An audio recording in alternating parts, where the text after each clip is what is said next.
कालघड़ी का रहस्य, अंतिम पहेली। गर्मियों की छुट्टियों में छात्र अमन अपने दादाजी के गांव आया था। गांव पहाड़ों के बीच बसा था, चारों तरफ हरियाली, लेकिन एक रहस्यमय सन्नाटा भी। एक शाम अमन अपने दादाजी के पुराने संदूक में कुछ किताबें ढूंढ रहा था। तभी उसे एक पुराना पीला नक्शा मिला। नक्शे के कोने पर लिखा था, वीरभद्र की हवेली, जहां समय रुकता है। अमन हैरान था। उसने दादाजी से पूछा और दादाजी ने गंभीर स्वर में कहा, वो हवेली समय को कैद करने वाली घड़ी का घर थी, काल घड़ी। लेकिन वहां से जो गया वो कभी नहीं लौटा। लेकिन अमन के अंदर एक आग थी। वह रहस्य को जानना चाहता था। उसने अपने दो सबसे अच्छे दोस्तों रजत और तन्वी को इस बारे में बताया। पहले तो दोनों डरे, पर फिर तैयार हो गए। रात को तीनों टॉर्च लेकर चुपचाप गांव से निकल गए। रास्ता जंगलों से होता हुआ एक वीरान टीले तक जाता था, जहां हवेली खड़ी थी। जब वे हवेली पहुंचे तो ऐसा लगा जैसे किसी ने उनकी आहट सुन ली हो। दरवाजा चरमराया और अपने आप खुल गया। अंदर हर दीवार पर पुराने राजा महाराजाओं के चित्र और एक घड़ी की बनी हुई प्राचीन मूर्ति लगी थी, जिसमें समय उल्टा चलता हुआ दिखाया गया था। एक कमरे में उन्हें एक छिपा हुआ तहखाना मिला, जिसकी दीवार पर लिखा था, जहां समय रुकता है वहीं से काल की शक्ति शुरू होती है। तहखाने में 3 दरवाजे थे। भूतकाल, दरवाजे से ठंडी हवा और पुरानी आवाजें आ रही थीं। वर्तमान, बीच का रास्ता शांत और स्थिर।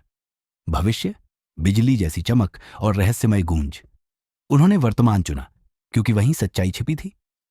दरवाजा खुला और वे एक विशाल हॉल में पहुंचे, जहां एक झूलता पेंडुलम हवा में तैर रहा था। दीवारों पर समय से जुड़ी गणनाएं, रहस्यमयी यंत्र और एक काल घड़ी टंगी थी, जो बिना किसी स्रोत के चल रही थी। अमन ने जैसे ही पेंडुलम को छुआ, पूरा वातावरण जम गया।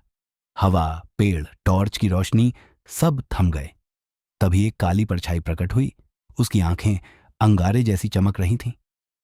तुमने समय के नियम तोड़े हैं, अब इसकी कीमत तुम्हें चुकानी होगी। वो परछाई राजा वीरभद्र की आत्मा थी, जो काल घड़ी की रक्षा करती थी। उसने कहा, हर 100 साल में एक बार कोई समय से खेलता है और वो यहीं फंस जाता है, काल के फंदे में। रजत और तन्वी डर गए, लेकिन अमन ने हिम्मत दिखाई। अमन ने दीवारों पर बने निशानों को देखा। कुछ पेंटिंग्स में एक उल्टा घड़ी वाला लीवर दिख रहा था। वहीं उन्हें काल घड़ी के पीछे एक गुप्त यंत्र मिला, रिवर्स लीवर, जो समय को वापस चालू कर सकता था। परछाई बोली, इसे चलाने के लिए चाहिए एक सच्चे दिल की कुर्बानी। अमन ने आगे बढ़कर कहा, मैं तैयार हूं। अगर इससे मेरे दोस्त बच सकते हैं तो मैं रह जाऊंगा। तन्वी की आंखों में आंसू थे।